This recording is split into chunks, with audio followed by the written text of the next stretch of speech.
Hi, it's Mark Bossert. I'm here with Bernie Pawlik, master mechanic and owner of Pawlik Automotive in Vancouver, BC, Canada. Vancouver's best auto service experience, and we're talking cars. How you doing, Bernie? Doing well. So today's victim is a 2017 Honda Civic that had a brake issue. What was going on with this vehicle? The vehicle actually came to us for a B service, and our B service is an oil change and a full vehicle inspection, which includes inspecting the brakes, steering suspension, fluids, belts, hoses, a really good thorough look over of the car, which you should do pretty much on an annual basis with any car once it gets on a few years in age, of which this car qualifies at this point. So as part of the inspection, we found that the brakes were quite badly worn. The owner actually didn't complain about them, although when I mentioned to the client that the brakes were worn out and needed some immediate attention, she said, yes, that's right. Yeah, the brakes didn't feel too good. So amazing what people forget to tell us when they book the appointment, but that's okay. Well, do you think that's an issue of the change is really kind of gradual, so you really kind of just adapt to it? I think sometimes you do. And, if the car is stopping adequately, it's like, yeah, yeah, maybe they're a little noisy or they shake a little bit, but, it's okay, right? Where if it shakes violently or they're grinding, then of course it escalates the situation of smoke's coming off the wheel and the steering wheel's pulling. Those are things that will hasten the complaints. So, what did you find from your inspection?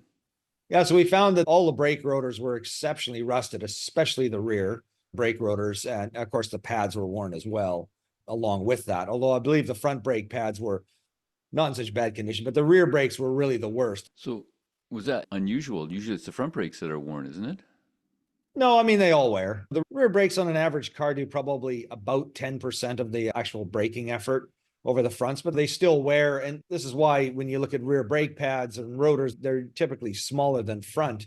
But some cars will actually activate the rear brakes earlier than the front. So the rear brakes will actually wear faster than the fronts on some occasions, just because it makes for a more stable braking. So as soon as you hit the brake pedal, it'll apply a little bit of the rear brakes more to stabilize the car. And that stops the car from diving so much? Exactly. Yeah. That's just some makes and models. Not all cars are like that. Anyways, there's our 2017 Honda in its nice winter wheels. We live in Vancouver. We don't get a ton of snow here, but the owner of this vehicle drives up to snowy climates a lot with the vehicle. And, many people choose to put snow tires and winter wheels on their car to get through the winter. So, here we go. Here we go. So that is our really, really, really, really rusty rear brake rotor. So that is a brand new rotor, new pads and the same caliper. Basically, we clean it and sandblast all the moving the areas where the pads move, so there's no binding of any sort. Anyways, that gives you an idea what a new rotor looks like. Back to the ugly one.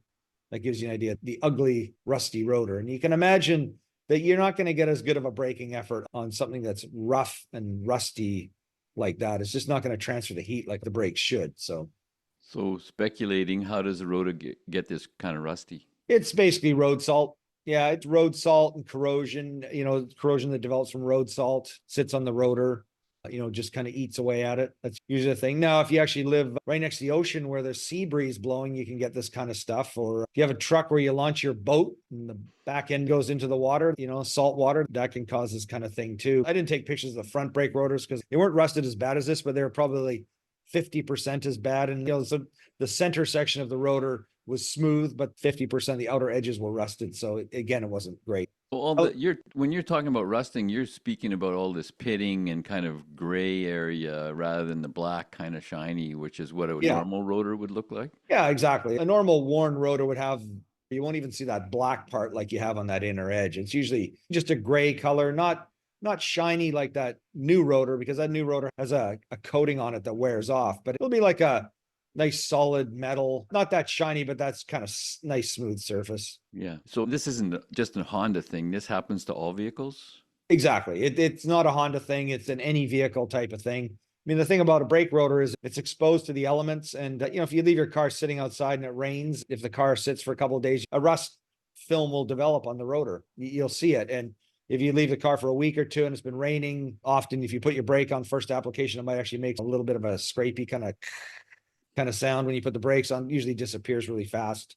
But that other rust that we have there, I mean, that is like car sits, the road salt eats at it, and then you drive it and it just keeps happening over and over. Yeah.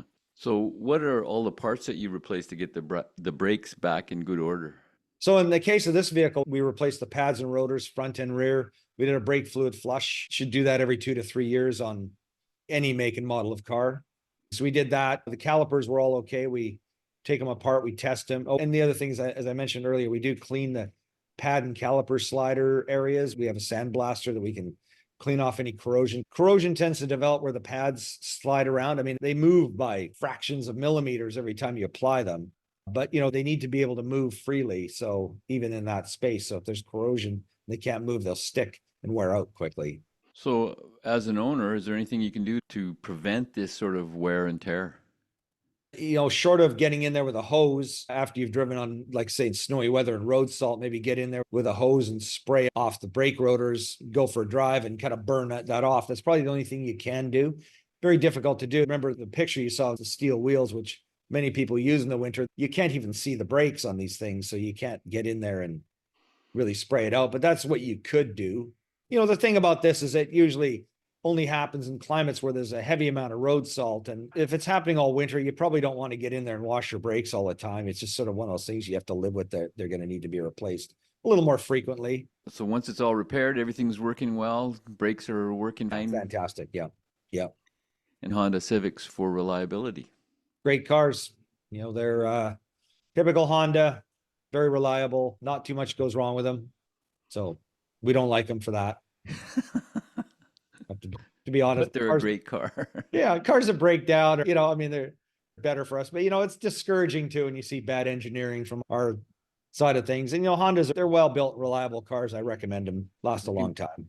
If you're looking for service for Honda, the guys to see are Pawlik Automotive. You can reach them on their website, pawlikautomotive.com, or you can call them at 604-327-7112 to book your appointment. You have to book ahead. They're always busy. Pawlik Automotive in Vancouver, BC, Canada. Thanks so much for watching and listening. Thanks, Bernie. Thank you, Mark. Thanks for watching.